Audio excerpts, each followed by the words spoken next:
Educação à distância, mudando realidades.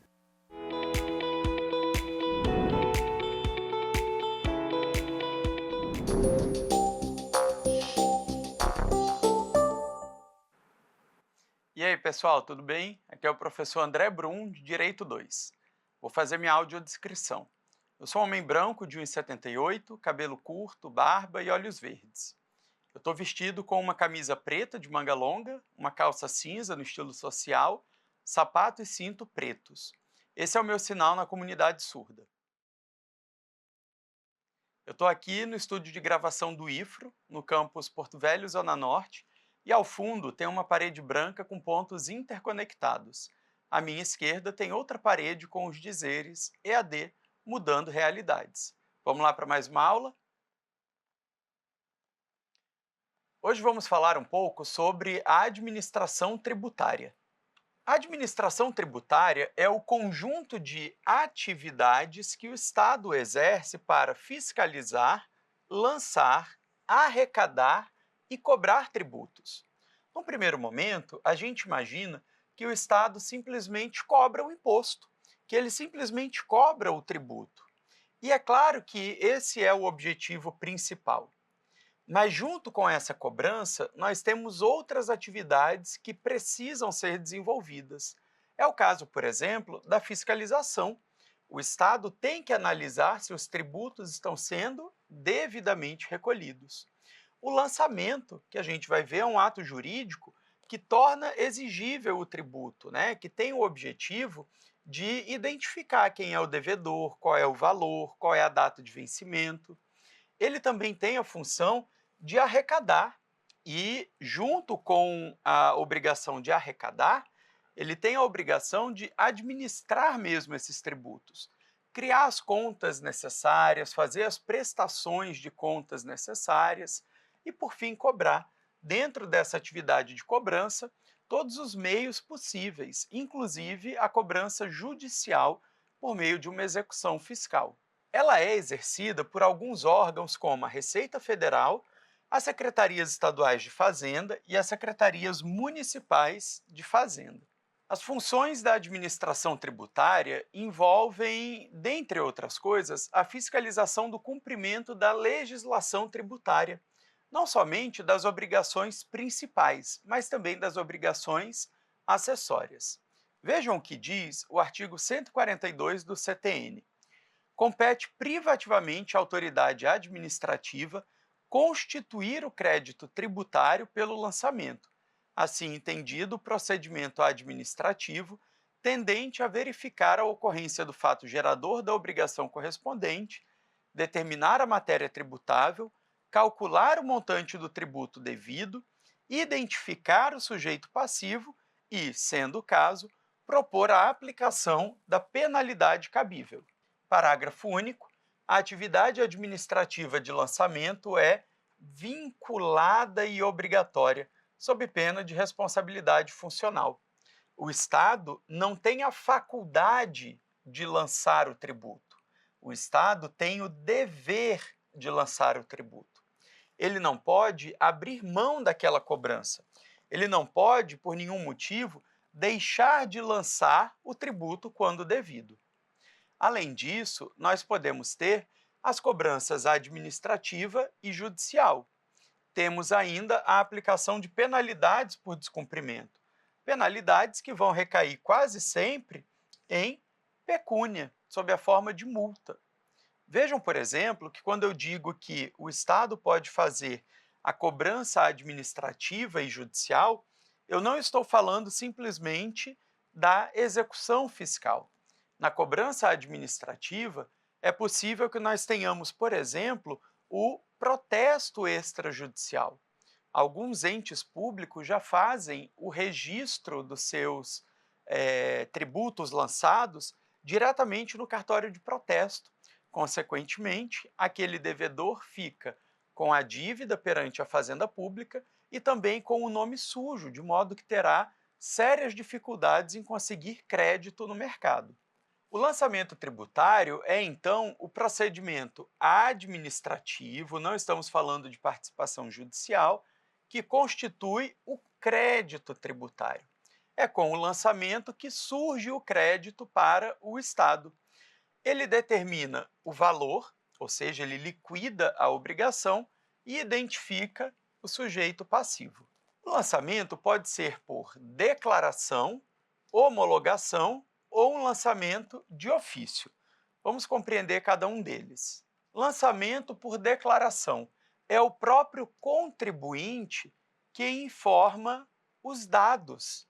O fisco simplesmente verifica e realiza o lançamento quando for devido. Quem já assistiu aquela série Área Restrita, que fala um pouco sobre aeroportos? Bom, naquela série a gente consegue ver que as pessoas têm duas filas para se dirigirem. Uma fila com produtos a declarar e outra sem produto a declarar. E, portanto, quando eu me encaminho para aquela fila sem produtos a declarar, eu estou declarando que eu não excedi a minha cota de importação. Consequentemente, o papel da Receita naquele caso é simplesmente fiscalizar.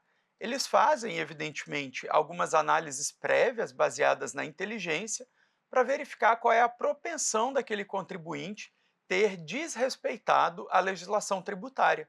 Ou seja, qual é a chance daquele cara que está passando estar carregando produtos acima do permitido pela lei, ou até mesmo produtos proibidos pela lei.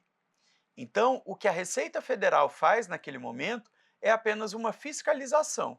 E, evidentemente, caso a declaração do contribuinte, no sentido de que não tem nada a declarar, seja uma declaração equivocada, esse contribuinte terá que, no mínimo, pagar o imposto devido acrescido de uma multa.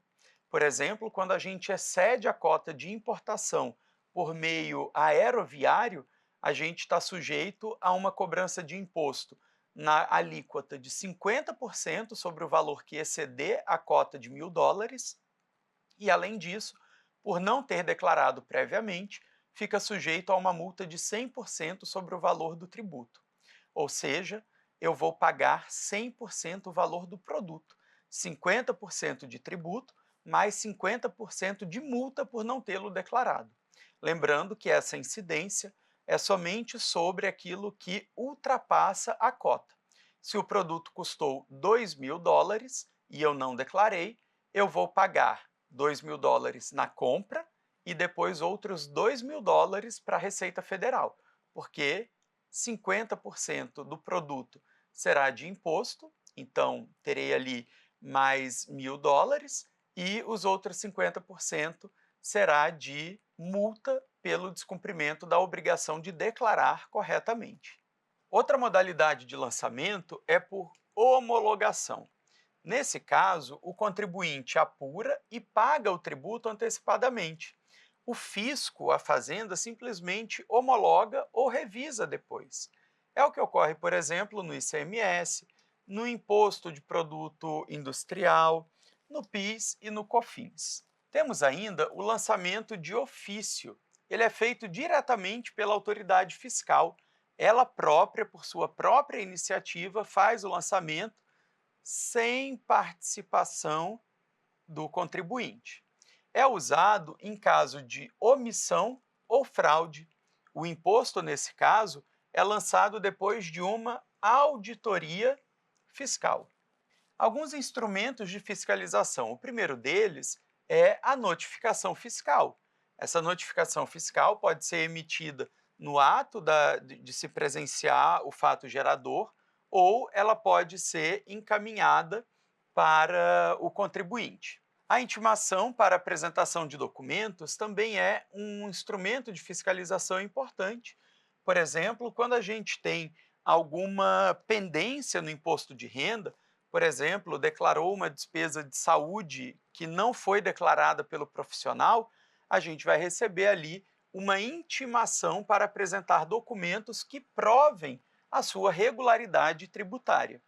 E, por fim, nós temos a lavratura de auto de infração, que é também um instrumento de fiscalização e de punição muito importante para o fisco.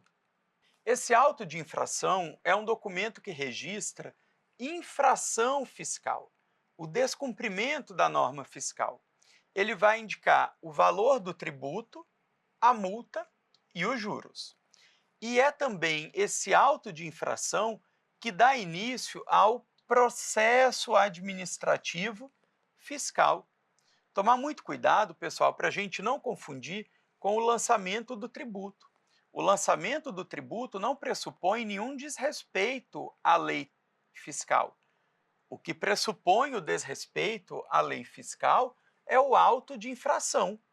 Quando a autoridade tributária faz o lançamento do tributo, ele está apenas liquidando o tributo, ele está identificando quem é o devedor e o valor que é devido, mas não há nada de infração nisso.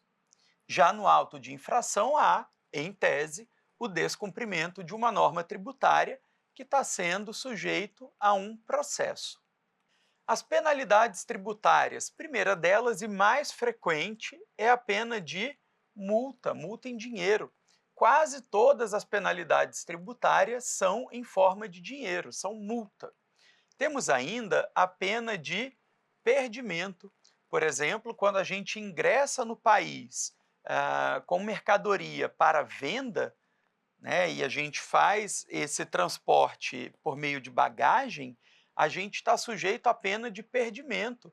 Pessoal, mas eu não posso recolher o tributo devido e entrar no país? Não, porque a importação com finalidade comercial necessariamente tem que ser despachada como carga.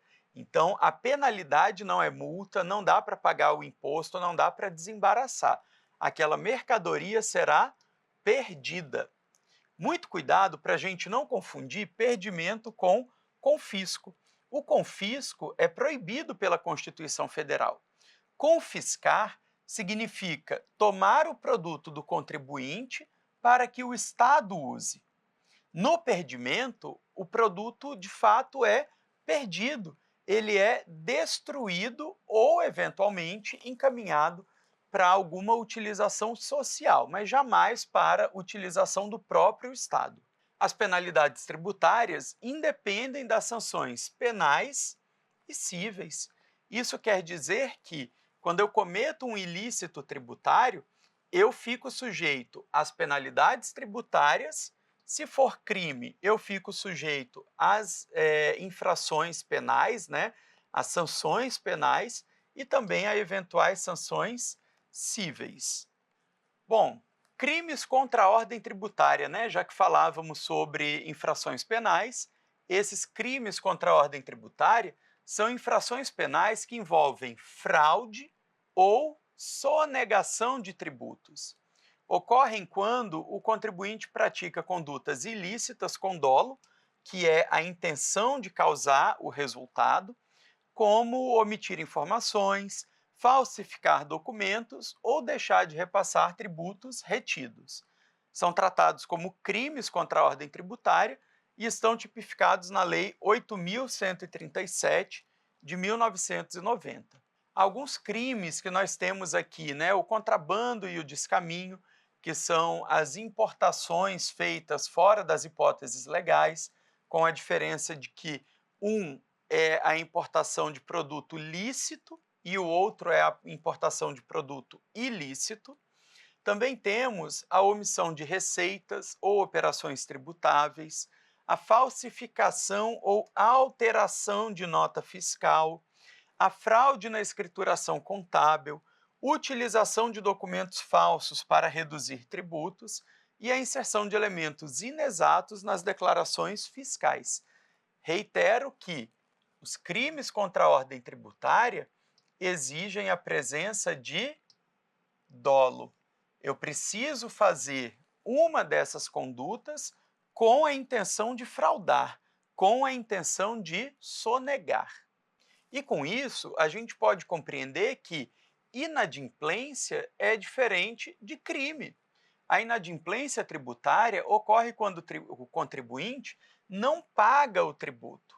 Ele simplesmente não paga, mas declara corretamente. Não é crime, mas pode gerar cobrança, multa, juros e, consequentemente, caso isso seja objeto de uma execução fiscal, pode gerar consequências como penhora, restrições patrimoniais, mas isso não é crime, isso é simplesmente uma dívida. uma dívida que você tem com o Estado. Agora, o crime tributário ocorre quando há fraude, quando eu tenho sonegação, quando eu tenho uma simulação com intenção de enganar o fisco. Aí sim a gente pode estar diante de crime. No âmbito administrativo, o contribuinte pode apresentar a sua defesa. E nessa defesa, ele pode impugnar o auto de infração e, evidentemente, ele tem um prazo legal para fazer isso. Observem que nessa defesa administrativa, na impugnação do auto de infração, o objeto de defesa do contribuinte é o próprio auto de infração. Ele vai, então, nas suas razões, nos seus argumentos, se debruçar sobre aquele auto de infração que foi emitido pelo fisco para tentar desconstituí-lo. Ele vai dizer, por exemplo, que tem alguma nulidade naquilo, ele vai tentar dizer, por exemplo, que aquelas informações inseridas pelo agente público são informações inverídicas, mas, evidentemente, temos que tomar o cuidado de, primeiro, focar a discussão.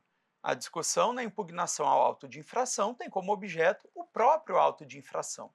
Em segundo lugar, nós temos que compreender que o contribuinte é que tem o ônus de demonstrar que aquele auto não presta. Porque, veja, os atos administrativos têm a presunção de validade, têm a presunção de veracidade, a presunção de legalidade. Cabe, portanto, àquele que pretende impugnar a desconstituição dessas presunções. Sou eu, como contribuinte, que tenho que demonstrar, que tenho que provar que aquele agente público mentiu ao lavrar o auto de infração. Ainda na defesa administrativa, a gente vai ter o julgamento dessa impugnação pela autoridade fiscal.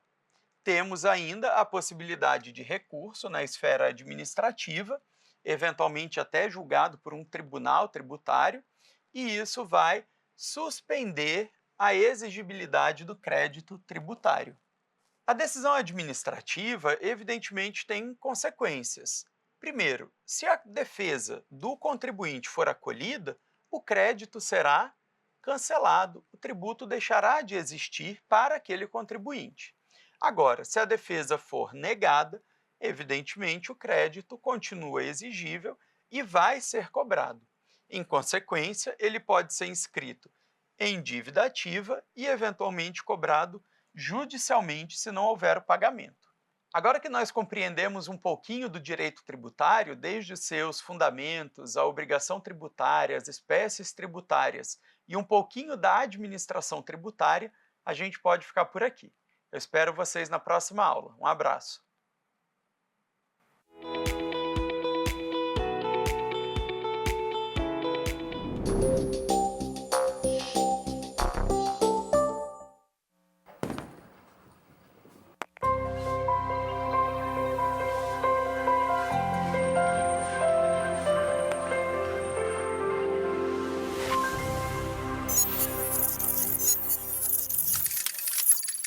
Educação à distância, mudando realidades.